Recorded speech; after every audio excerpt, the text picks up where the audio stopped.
चलिए अब रुक कर लेते हैं हरियाणा डायरी का। तो इस कार्यक्रम का एक ही उद्देश्य है कि आप तक हरियाणा के हर उस विकास की जानकारी पहुंचाई जाए जो मुख्यमंत्री मनोहर लाल के नेतृत्व में लगातार की जा रही है। तो बने रहिए हमारे साथ और देखते रहिए हमारा खास कार्यक्रम हरियाणा डायरी।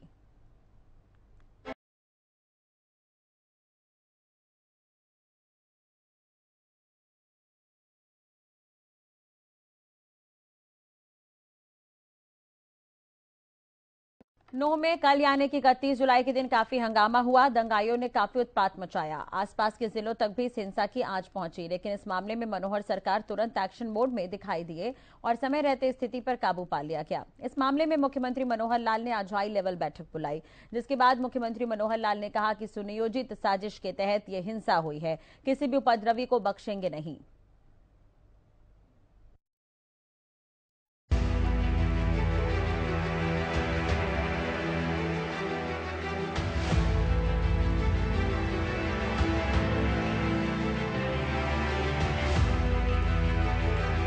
जनता के सब लोग शांति बहाल करने के लिए आगे आए।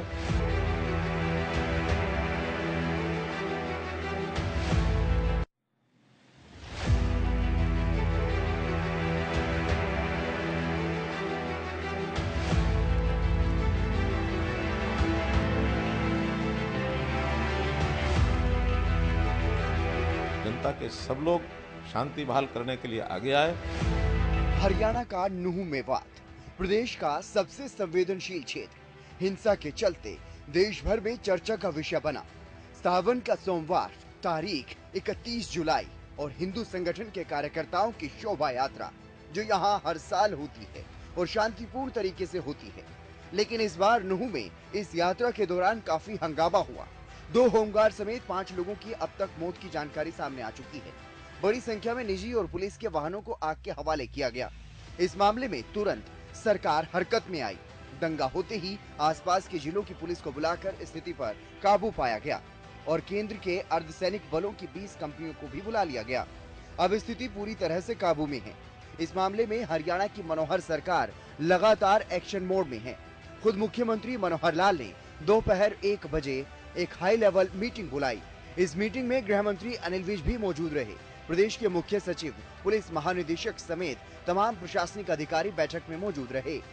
नूंह में उत्पन्न हुई स्थिति को लेकर मुख्यमंत्री मनोहर लाल की अध्यक्षता में उच्च अधिकारियों के साथ हाई लेवल बैठक हुई, जिसके बाद मुख्यमंत्री मनोहर लाल का बयान भी सामने आया।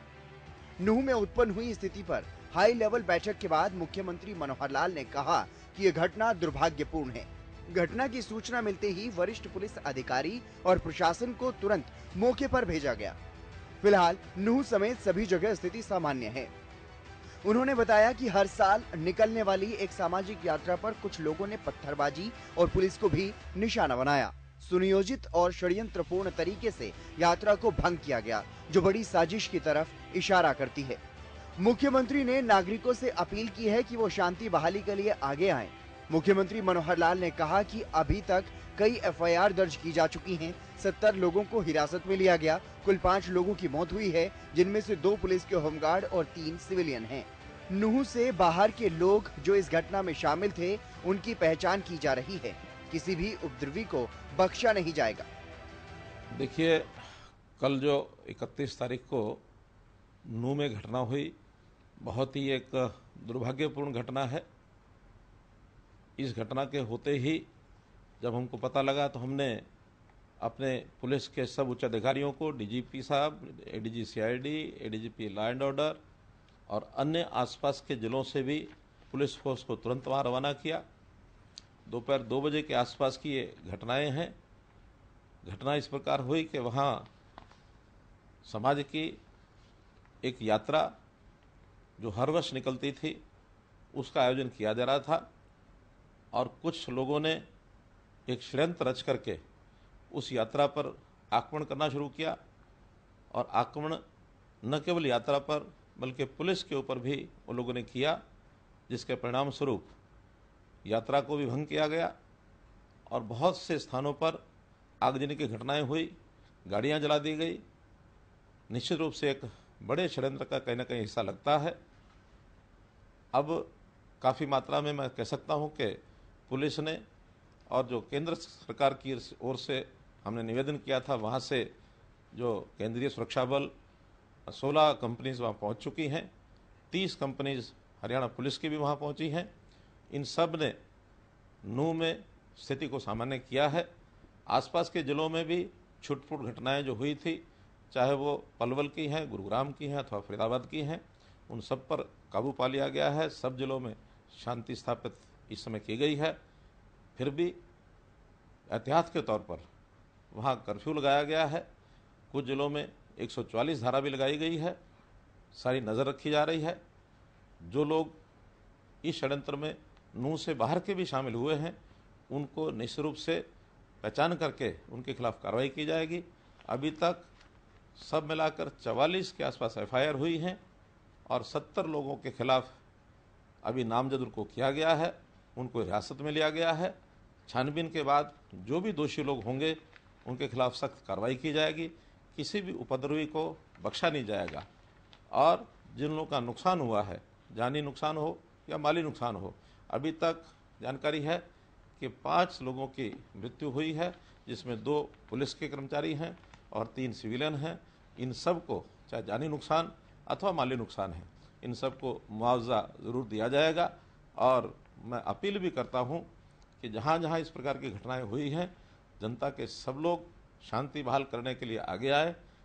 एडमिनिस्ट्रेशन ने भी शांति कमेटी की जो एक मीटिंग की है, उसके अनुसार मैं आशा करता हूं कि सब लोग शांति बनाने में और सहयोगी होंगे और आगे कोई स्थिति न बिगड़े, इस प्रकार का सुनिश्चित जरूर करें। सरकार की तरफ से एहतियातन कई बड़े कदम उठाए गए हैं। अर्धसैनिक बलों की टुकड़ियां नूह में तैनात की गई। नूह समेत फरीदाबाद, पलवल, गुरुग्राम में धारा 144 लागू की गई। पीस कमेटियों की बैठकें भी आयोजित की जा रही हैं। नूह और सोहना में प्रशासनिक अधिकारियों ने दोनों पक्षों के लोगों के साथ बैठक की और शांति बनाए रखने की अपील की। इसके अलावा मुख्यमंत्री मनोहर लाल खुद भी जनता से अपील कर चुके हैं। मुख्यमंत्री मनोहर लाल ने हरियाणा एक हरियाणवी एक के सिद्धांत को दोहराते हुए अपील की है, जिसमें उन्होंने कहा कि सभी पक्षकार शांति बनाए रखें। सभी विषय बातचीत और संवाद से हल हो सकते हैं। हरियाणा एक हरियाणवी एक के सिद्धांत पर चलकर सभी नागरिक प्रदेश और समाज के हित में योगदान दें। मनोहर सरकार लगातार एक्शन मोड में दिखाई दे रही है और दंगाइयों पर सख्त कार्रवाई भी की जा रही है। दंगाइयों के खिलाफ सख्त कार्रवाई करने के निर्देश खुद मुख्यमंत्री मनोहर लाल ने दिए हैं। पुलिस प्रशासन भी पूरी तरह से अलर्ट मोड पर है। किसी भी तरह की स्थिति से निपटने के लिए स्थानीय पुलिस प्रशासन तैयार है। नूह और सोहना समेत संवेदनशील क्षेत्रों में पुलिस टीमों ने फ्लैग मार्च भी किया ताकि कानून व्यवस्था बनी रहे।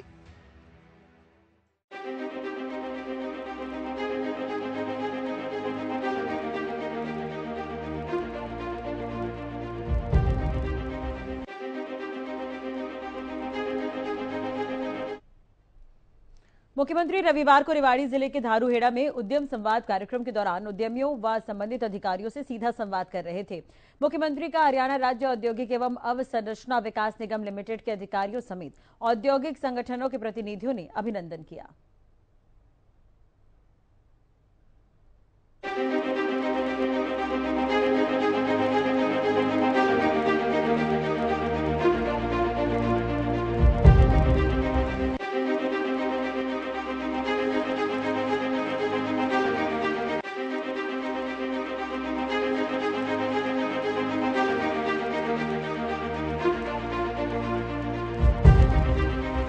हरियाणा के मुख्यमंत्री मनोहर लाल ने कहा कि प्रदेश के सभी जिलों में निजी कंपनी के कर्मचारियों की सुविधा के लिए कर्मचारी निधि योजना ईपीएफ के कार्यालय खोलते हुए ऑनलाइन सेवाएं प्रदान की जाएंगी। अब तक गुरुग्राम जिला मुख्यालय पर ही 2 कार्यालय चल रहे हैं, जिनका विस्तार करने की रूपरेखा तैयार की जा रही है। मुख्यमंत्री रविवार को रेवाड़ी जिला के धारूहेड़ा में उद्यम संवाद कार्यक्रम के दौरान उद्यमियों व संबंधित अधिकारियों से सीधा संवाद कर रहे थे। मुख्यमंत्री का हरियाणा राज्य औद्योगिक एवं अवसंरचना विकास निगम लिमिटेड के अधिकारियों सहित औद्योगिक संगठनों के प्रतिनिधियों ने अभिनंदन किया। उद्यम संवाद के दौरान उद्यमियों द्वारा ईपीएफ कार्यालय को रेवाड़ी जिला में खुलवाने की मांग पर मुख्यमंत्री ने संबंधित अधिकारियों से मौके पर बातचीत की, जिसमें उनके संज्ञान में लाया गया कि अब तक हरियाणा में केवल गुरुग्राम में ही 2 ब्रांच कार्यालय हैं, जिसमें प्रदेश भर के निजी संस्थान के कर्मचारियों का रिकॉर्ड है। और करीब 150 कर्मचारी कार्यरत हैं। मुख्यमंत्री ने इस विषय में संज्ञान लेते हुए कहा कि एक योजना बनाई जाएगी कि भविष्य में प्रदेश भर के सभी जिलों में ऑनलाइन सेवा प्रदान करते हुए अनुरूप कर्मचारियों के साथ ईपीएफ कार्यालय खुलेंगे। वो चंडीगढ़ जाकर संबंधित अधिकारियों के साथ बैठक कर आवश्यक कदम उठाएंगे। उद्यम संवाद के दौरान धारूहेड़ा क्षेत्र के उद्यमियों द्वारा मुख्यमंत्री को शजरी निकाय के माध्यम से बिना कूड़ा उठाए गार्बेज टैक्स लिए जाने की जानकारी दी गई। उक्त जानकारी पर मुख्यमंत्री ने जिला नगर आयुक्त उदय सिंह को निर्देश दिए कि धारूहेड़ा क्षेत्र की औद्योगिक इकाइयों के प्रवेश द्वार पर निकाय कर्मचारियों द्वारा गार्बेज उठान की उपस्थिति सुनिश्चित करने के लिए radio frequency identification RFID machine install की जाए, ताकि पता लग पाए कि कूड़ा उठाने के लिए निरंतर सफाई कर्मचारी पहुंच रहे हैं अथवा नहीं।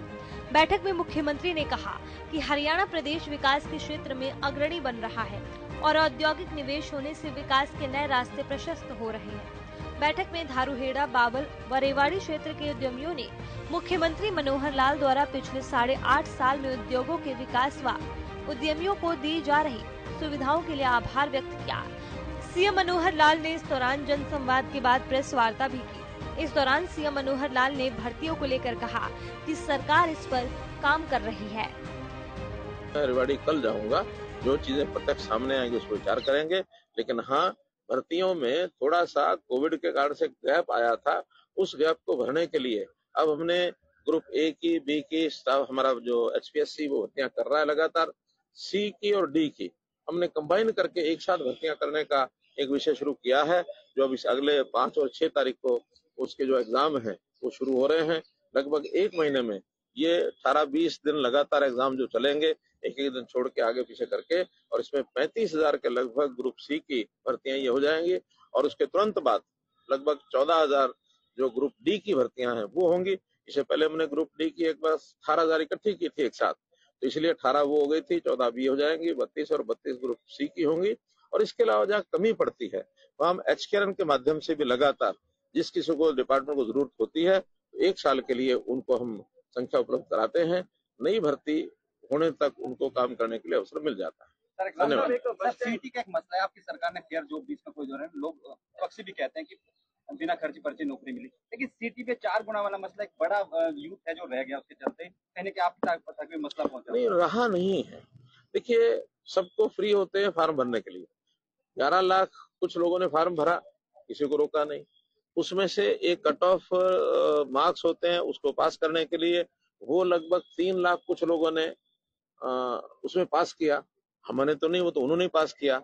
इसके बाद कुछ पोस्टें ऐसी हैं जिसके अंदर बहुत कम संख्या में लोग पास होके आए हैं, तो उनके एग्जाम में तो जितने भी हैं, हो सकता है कुछ ऐसे भी हों जितनी पोस्ट है शायद उतने लोग भी पास नहीं करके वो सारे लग जाएंगे। कुछ ऐसे होते हैं एक एक पोस्ट के लिए बहुत बड़ी संख्या में लोग होते हैं, तो अपर 4 टाइम्स, यानी हम मान के चलते हैं कि अगर 25 पोस्टों की जरूरत है तो 25 1 नंबर से लेकर 100वें नंबर तक निश्चित रूप से 25 उससे ऊपर आ जाएंगे। उससे नीचे संभावना नहीं होती है कि 101 वाला भी ऊपर के 25 में आ जाएगा या 110 वाला भी ऊपर के 25 में आ जाएगा। केवल कहने की बात है, तो 4 गुना इसलिए रखे हैं। अब वो 4 गुना का 5 रखते, 6 रखते, तब भी वही बात होती, या तो हम वही लाखों लोगों का फिर एग्जाम लेते। तो लाखों लोगों का एग्जाम लेने के बजाय पोस्ट के हिसाब से मैक्सिमम 4 गुना। अब 4 गुना में भी कहीं 4.5 गुना हो गए, कहीं 5 गुना हो गए। कैसे हुए हैं? जो लास्ट 4 गुना का जो अंक पर एक कैंडिडेट आता है, उस एक ही अंक में उसमें प्रतिशत भी खत्म कर दिया।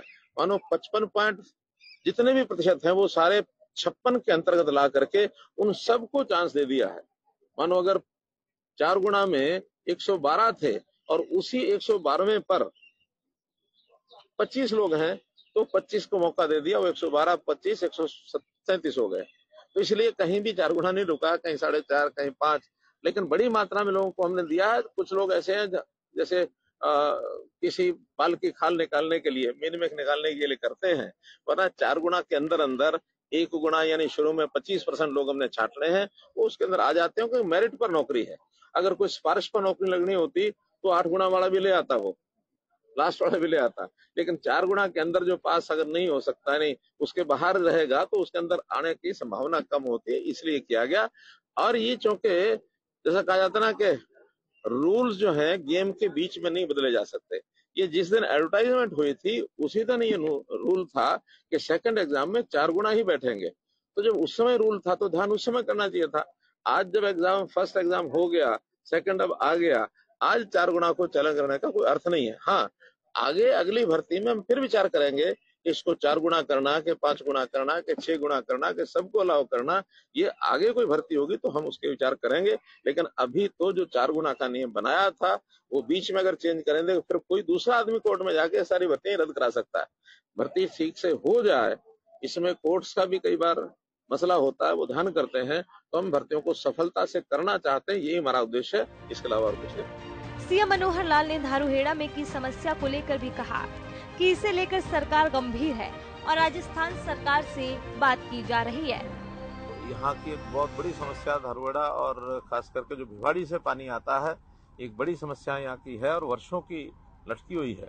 हालांकि हमने बहुत गंभीरता से प्रयत्न किए, जो राजस्थान सरकार है उनके अधिकारियों से भी बातचीत की, कई मीटिंग्स हुई हैं, मेरी अपनी मीटिंग हुई, यहाँ के हमारे डिप्टी कमिश्नर अलवर के डिप्टी कमिश्नर से मीटिंग कर रहे हैं, हमारे जो मंत्री हैं केंद्रीय मंत्री राव इंद्रजीत सिंह जी, उन्होंने भी एक मीटिंग ली है और एनजीटी ने भी एक फैसला सुनाया है 45 करोड़ रुपया और डिफरेंट एजेंसीज के ऊपर उन्होंने फाइन भी किया है, लेकिन उस फाइन के खिलाफ राजस्थान सरकार सुप्रीम कोर्ट में चली गई, उन्होंने स्टे ले लिया है।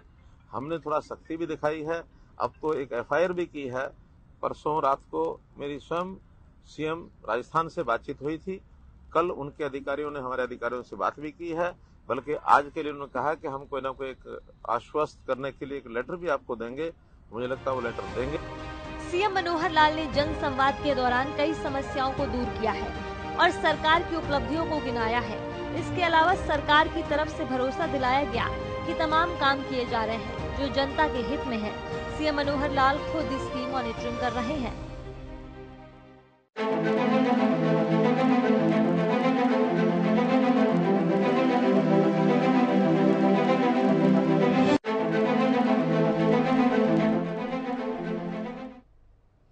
इधर हरियाणा के कुरुक्षेत्र की नई अनाज मंडी में शहीद उधम सिंह के बलिदान दिवस को समर्पित राज्य स्तरीय कार्यक्रम में मुख्यमंत्री मनोहर लाल बतौर मुख्य अतिथि पहुंचे थे। इस दौरान सीएम मनोहर लाल ने कई घोषणाएं भी की है। ये रिपोर्ट आपको दिखाते हैं।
करता हूं हमारे देश के वर्तमान प्रधानमंत्री श्री नरेंद्र मोदी जी को कि अब उन्होंने सब कुछ जो काम करना देश के लिए करना, ये देश की जनता को दिशा देनी शुरू कर दी है।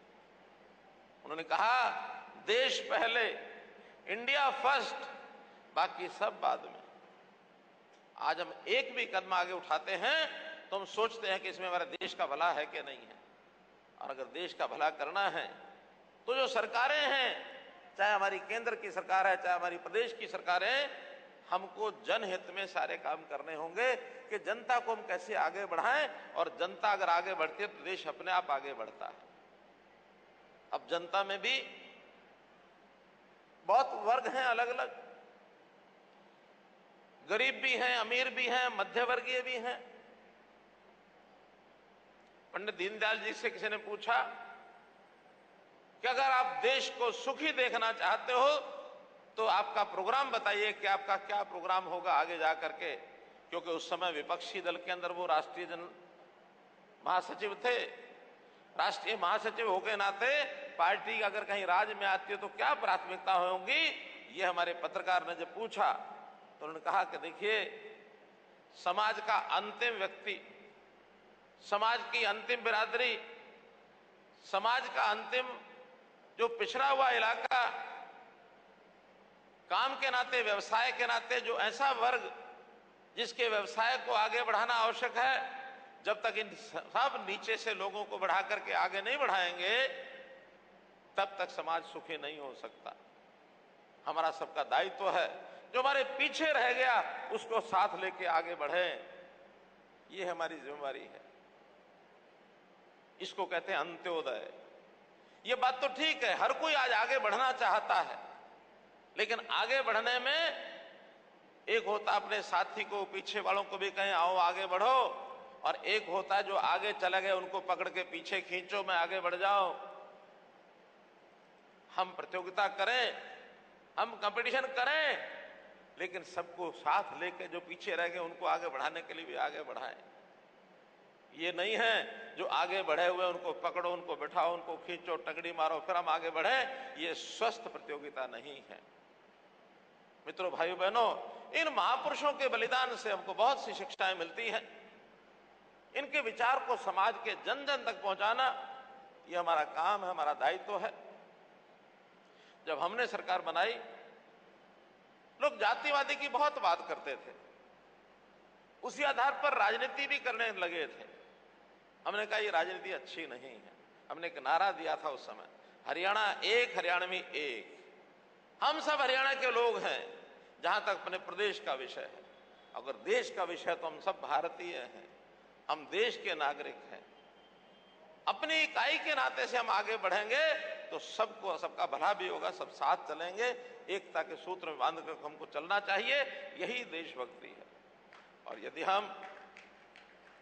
यदि हम ऐसा करेंगे तो निश्चित रूप से हम ऐसे सब महान क्रांतिकारियों को जो बलिदान हुए उनको सच्ची श्रद्धांजलि यही होगी। भगत सिंह हो, सुखदेव हो, राजगुरु हो, मदनलाल धींगड़ा हो, उधम सिंह कंबोज हो, बिस्मिल्लाह खां हो, जितने भी नाम लिए जा सकते हैं क्रांतिकारियों के, उन सब के प्रति सच्ची श्रद्धांजलि हमारी यही है।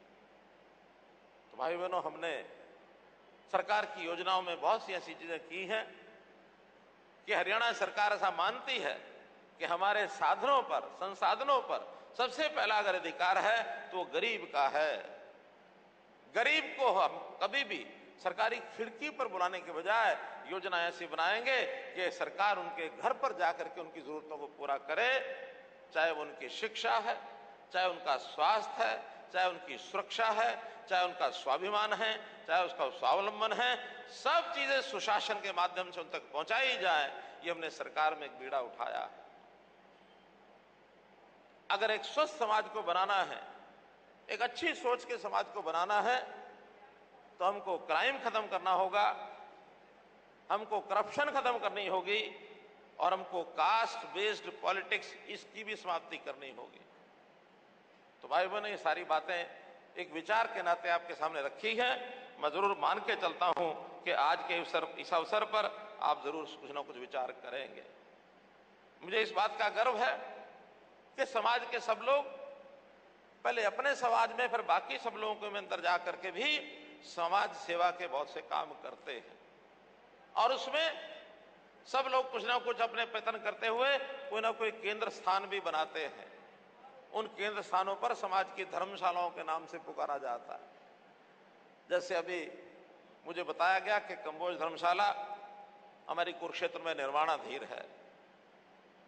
मैं पीछे आया था तो उसके सहयोग के लिए, सहायता के लिए कुछ ना कुछ शायद किया था, याद नहीं रखता, मैं करके भूल जाता हूं, लेकिन एक बार मैं करके गया हूं,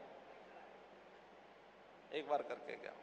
अभी मुझे जानकारी दी गई कि करनाल में भी एक कंबोज धर्मशाला जमीन उन्होंने ले ली है, उसका भी शिलान्यास होना है। और ऐसे ही शाहबाद में भी एक कंबोज धर्मशाला वो भी बनी है, शायद उसमें भी कुछ काम बाकी है। थोड़ा काम बाकी है। तो स्वाभाविक है, अपेक्षा की जाती है। मुख्यमंत्री को सबसे आखिर में बुलाने का कारण भी ये होता है, शायद कोई हमारी मदद कर जाए। निश्चित जब भी जाता हूं हर समाज की मदद करता हूं। सबसे पहले तो इस प्रकार के महापुरुषों की जितनी भी उनके सम्मान विचार की जो योजना बनाते हैं कि उनको सम्मानित किया जाए, वहां विचार प्रसार किया जाए, तो ऐसे सारे कार्यक्रम भी अब सरकारी योजना से होते हैं। उसमें जो खर्च आता है वो सरकार करती है। ये कार्यक्रम भी उसी सरकारी योजना के अंतर्गत हो रहा है। पहले भी हमने सब महापुरुषों के कार्यक्रम ऐसे किए। उसी के साथ करनाल धर्मशाला को चूंकि पहली बार वहां उसका शिलान्यास भी होना है, तो मैंने निवेदन किया है महंत बाबा मोमन शाह जी, बाबा ब्रह्मदास जी को कि वो जाकर के शिलान्यास करके आए और अपनी तरफ से कोई योगदान भी करें। मैंने उनको विश्वास दिलाया। वो मुझे कहने लगे भी आपका योगदान, मैंने कहा मैं आज ही कर देता हूं। तो करनाल धर्मशाला के लिए 21 लाख रुपए मैं घोषणा करता हूं। इसी प्रकार कुरुक्षेत्र धर्मशाला चूंकि इसका काम अधूरा है, इस काम में योगदान पहले तुम्हारे मेंबर पार्लियामेंट ने कहा कि मैं भी कुछ योगदान उसमें करना चाहता हूं, तो मेंबर पार्लियामेंट नायब सिंह सैनी जी की तरफ से 11 लाख रुपए और 21,76,076 रुपए मैं अपनी तरफ से।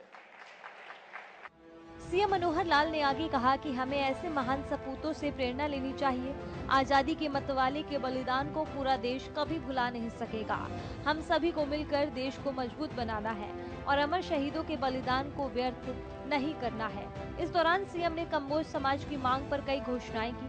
सीएम मनोहर लाल ने इस कार्यक्रम के माध्यम से नई ऊर्जा भरने का काम किया।